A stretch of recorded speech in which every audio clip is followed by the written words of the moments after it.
Baik, selamat pagi, siang, maupun sore. Kami dari kelompok 9 akan mempresentasikan hasil diskusi kami mengenai perancangan sistem informasi manajemen perpustakaan menggunakan metode SDLC. Eee, Dimulai dari anggota kelompok kami yang bernama ada ada Rainer Syakil Rahim, dia sedang berkendala tidak bisa bergabung presentasi hari ini. Saya Alisa Intan dan Dan anggota lagi, saya satu anggota Gilang lagi. Muhammad Aldebaran Nauni. Baik baik, eee, saya mulai saya mulai dengan latar belakang.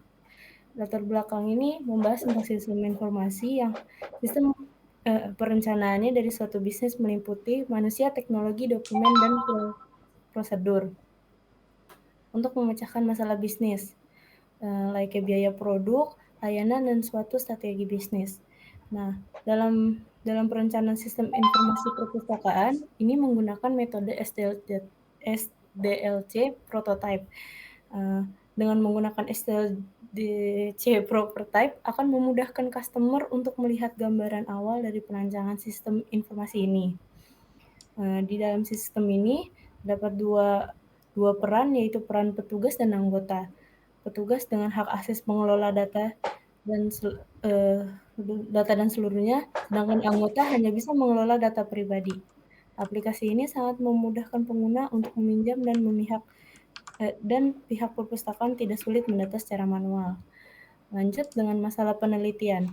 Ada 3 masalah penelitian, yaitu pendataan pinjaman buku masih secara manual, layaknya menulis di, buku buku pinjam buku pinjam, dan juga pendataan buku, baik itu data buku apa, eee, untuk bukunya sendiri seperti nama buku, tahun terbit, siapa penerbit, itu masih secara manual, yaitu di buku, dan pendataan biaya denda masih secara manual, eee, sama halnya dengan sebelumnya mencatat dalam buku. Baik, selanjutnya ada tujuan penelitian. Tujuan penelitian ini untuk memudahkan pihak perpustakaan dan peminjam peminjam baik untuk mendata buku dan peminjaman buku. Oke, ini Oke, selanjutnya ada metode yang kami gunakan. Jadi metode yang kami gunakan adalah SDLC prototype. Jadi di SDLC prototype itu di tahapan yang pertama ada analisa kebutuhan yang dimana nanti kami akan menganalisa dari segi kebutuhan-kebutuhan customer yang dibutuhkan. Jika sudah terkumpul kebutuhan-kebutuhan yang diperlukan, maka kami akan membuatkan desain prototipenya. Nah, di tahap ini kami mengimplementasikan dari semua kebutuhan-kebutuhan yang diperlukan customer, lalu jika sudah akan dievaluasi oleh customer itu. Jika sudah sesuai, maka akan lanjut ke tahap berikutnya. Namun, jika masih belum sesuai dengan harapan customer tersebut, maka kami akan kembali lagi ke tahapan pertama, yaitu analisa kebutuhan sampai benar-benar sesuai dengan customer. Nah, jika sudah lanjut dari evaluasi prototype, maka kami akan lanjut ke tahap pengkodaan sistem, yang dimana kami akan mentranslate prototipe tersebut menjadi bahasa pemrograman. Lalu jika sudah kita uji, jika masih kurang sesuai lagi, kami akan kembali lagi ke pengkodaan sampai benar-benar sesuai. Setelah sistem sudah sesuai, sistem sudah bisa digunakan oleh customer. Lanjut. Nah, ini adalah hasil dari prototipe yang sudah kami rancang. Yang pertama ada halaman loginnya. Login di sini jika sudah memiliki akun, jika belum bisa registrasi terlebih dahulu. Nah, jika sudah melakukan registrasi bisa melakukan login lagi. Jika sudah login akan ke halaman dashboard. seperti di gambar yang ketiga.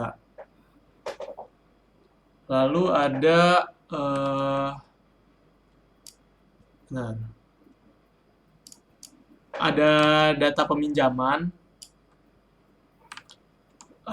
Berikutnya ada data buku sama data pengguna di gambar pertama, lalu ada data buku di gambar kedua, lalu ada data peminjaman.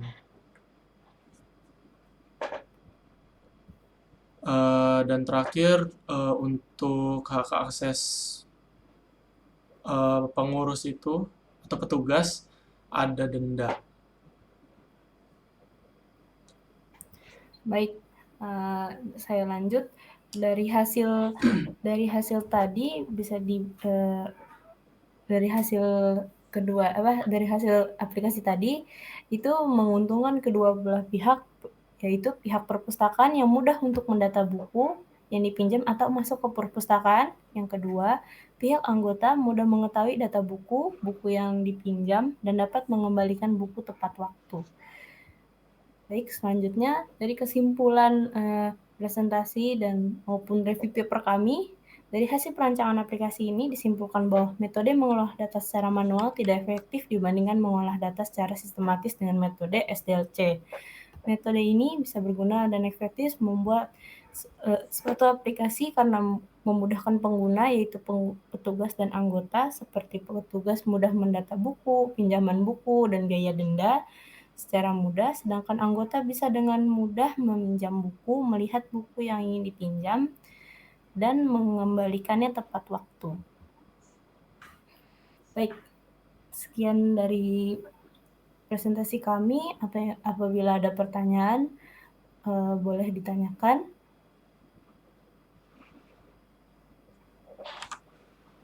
Terima kasih.